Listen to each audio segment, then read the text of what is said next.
Hello and welcome to another episode of Making Tracks. It is just sensational to be back in my old home state of South Australia with the iconic Adelaide Oval in the background.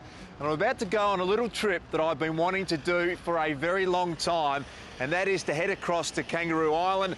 Along the way, there are some great parts of South Australia you need to have a look at, including the beautiful McLaren Vale. I've hooked up the Jayco. Let's hit the road.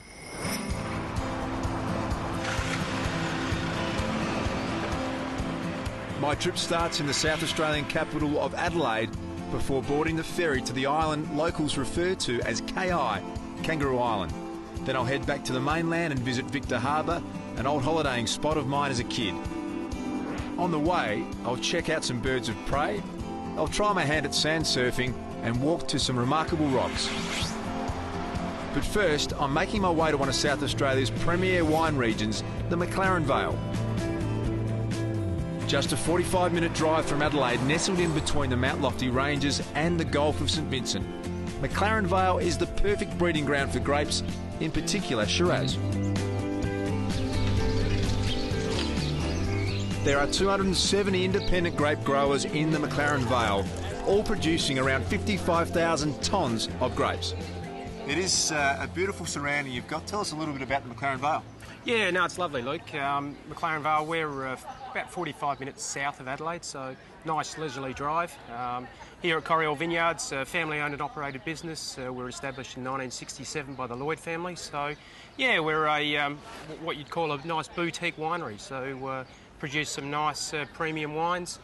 Specialise in Chenin Blanc, Shiraz, which is a specialty of the region, and also a range of Italian varieties, which is we're sort of seeing becoming more popular these days. And of course, sit out and enjoy the beautiful scenery. You mentioned the McLaren Vale being renowned for its Shiraz. It's one of my personal favourites. How does the Coriol Shiraz rate with some of your competitors around the region? Look, the region's very strong. The region's really well known. We think it produces the best Shiraz in Australia. There's certainly some premium producers in the region, and we're right up there with them, we like to think.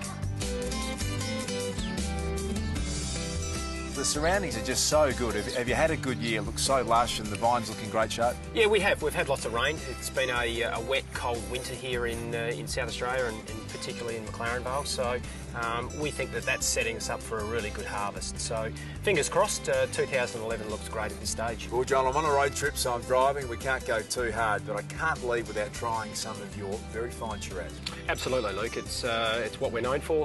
McLaren Vale Shiraz is very famous, not only here in Australia, but throughout the world. So Naren Webb's our winemaker.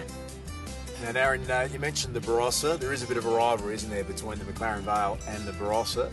Is this the place to come for your Shiraz? Yeah, well, they've been trying to steal our winemaking secrets for years, and we're trying to get their sausages, so... Coriol cellar door opened in 1972 in the old ironstone barn. Here you can sample the whole range on offer, and it's also the place to give your credit card a workout. Back on the road, I'm heading around 100 k's from Adelaide to the southwestern tip of the Fleurieu Peninsula to the sleepy fishing town of Cape Jervis.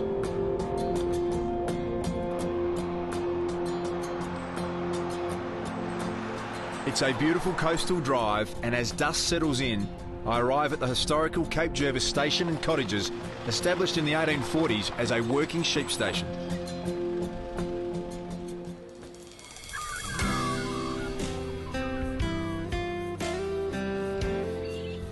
Cape Jervis Station has a range of accommodation including self-contained apartments, cottages and cabins.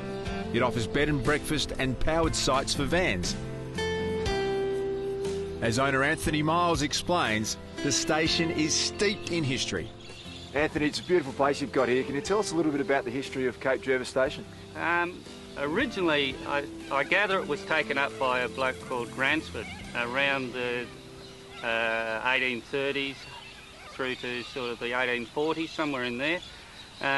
The original building is the one my daughter lives in, and that was built somewhere in about 1836.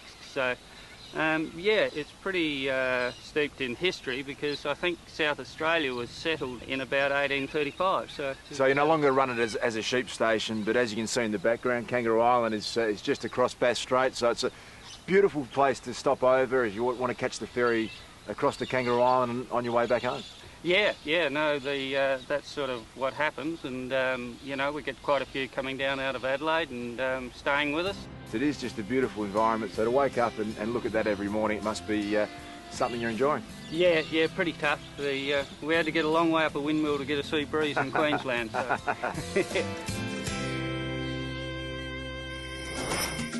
Coming up, I head across to Kangaroo Island for some sun and sand.